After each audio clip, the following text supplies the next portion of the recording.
The wind of the Wyoming plains howled that evening like a wounded beast, clawing across the dusty fields of the Hollow Creek Ranch. The sun was sinking low, bleeding orange into the jagged ridges, and the silhouettes of the barns stood against it like dark secrets. People said Hollow Creek had one secret in particular, one that made the hired men cross themselves every time they passed the old red barn near the north fence.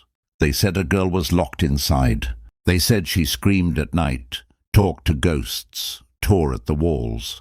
Crazy, they called her, but no one ever saw her face except the sheriff, the doctor, and the man who owned the ranch, old Mr. Barrow, a man whose heart had long since turned to stone. That was until the day a cowboy named Luke Ryder rode into town. Luke was the kind of man who never stayed long anywhere. His hat always tilted low, his horse lean from the road, and his eyes tired from too many places that never felt like home. He'd come to Hollow Creek looking for work and maybe a place to stop running from his past. He didn't ask questions, just took the ranch hand job offered and kept to himself. But there was something about that barn that wouldn't leave his thoughts. The first night when he went to fetch the horses, he heard it, a soft sound.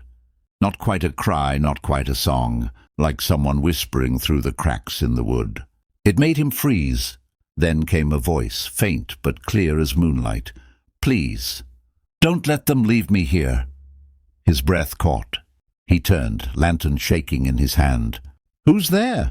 But silence followed, broken only by the restless hooves of the horses. He told himself it was the wind or his imagination, or maybe the whiskey he'd had before bed. But the next night he heard it again, and again. Soon he couldn't ignore it. The ranch hands warned him not to ask questions. "You best keep your head down," one of them muttered. "That barn ain't your concern." "Why?" "Who's in there?" Luke asked.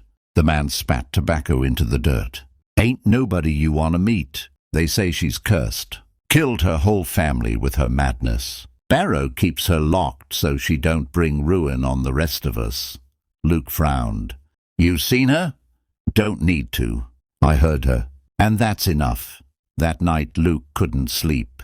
The prairie moon poured silver through the window, and the wind carried that same voice again.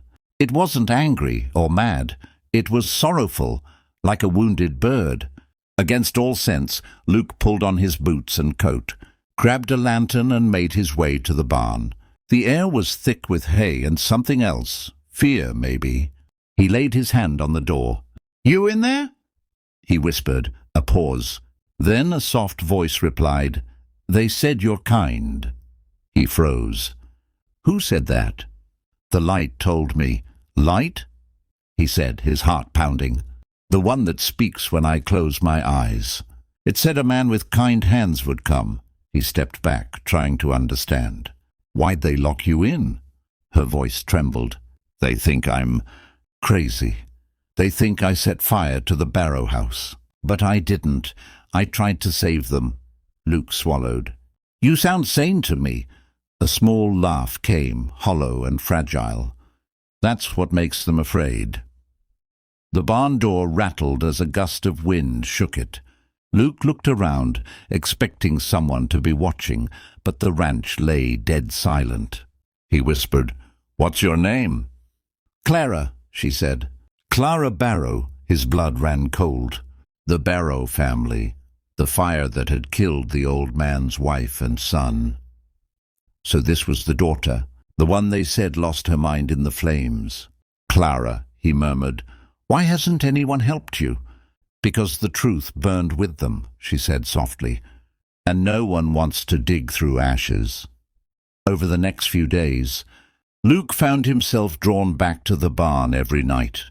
He'd talk to her through the cracks in the door, bring her food, sometimes just listen. She told him about the night of the fire, about how she'd been trying to save her little brother when the barn caught, about how the sheriff found her outside, covered in soot and blood, whispering nonsense. She said she remembered something. Strange, voices whispering before the fire started, a figure walking through the smoke. Luke wanted to believe her, but part of him wondered if the isolation had twisted her mind. Still, her words were too vivid, too real to ignore. "Luke," she said one night, "have you ever felt like the world decided who you are before you even had a chance to show them otherwise?" He smiled sadly. "Every day." "Then you understand me," she whispered. He did, more than he wanted to admit. The next morning, he went to confront Mr. Barrow. "Why is she locked up like a prisoner?" he demanded. The old man's eyes were cold. "Because she is one. That girl brought ruin to this ranch. I should have buried her with the others." Luke clenched his fists. "You really believe she burned her own family?" Barrow slammed his cane on the floor. "I don't care what I believe. I care that she stays out of sight." Luke left, shaking with anger. That night he made a decision. He would see her face. He waited until midnight when the ranch was asleep and crept to the barn with a crowbar. The moonlight glimmered on the padlock. He hesitated for a long moment, then broke it open. The door groaned as it swung. The lantern light spilled across the hay and shadows, and then he saw her. Clara was sitting against the far wall, her dress torn and her hair long and tangled like black silk. Her eyes, wide and frightened, glimmered in the light, but what struck him most was how calm she looked, how sane. She didn't lunge or scream. She just whispered, "You shouldn't have come." "You need help," he said softly. "I can get you out." She shook her head. "No one leaves this barn the same." "What do you mean?" "The light," she murmured. "It follows those who open the door." Before he could speak, the lantern flickered and went out. The darkness around them grew thick, suffocating. A cold wind swept through, though the barn doors were closed. Then Luke heard it, a faint hum, low and vibrating, like the earth itself was breathing. Clara's voice trembled. "It's here." Luke turned, eyes straining in the dark. "What's here?" A flash of white light burst through the cracks in the walls, and for a split second he saw shapes moving, shadows that weren't theirs, circling. He stumbled back, heart pounding, as the light danced around the rafters, whispering like a dozen lost souls. "Clara!" he shouted, but she only covered her ears, sobbing, "I told you not to open it." Then the light vanished as suddenly as it came. Silence fell heavy. When Luke relit the lantern, Clara was gone. He searched every inch, calling her name, but there was no sign, just a single handprint burned black into the wooden wall.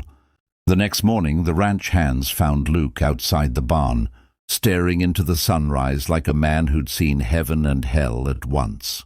He said nothing for hours. When the foreman asked what happened, Luke just whispered, "She wasn't crazy. She was right." And from that day on, he never spoke of it again.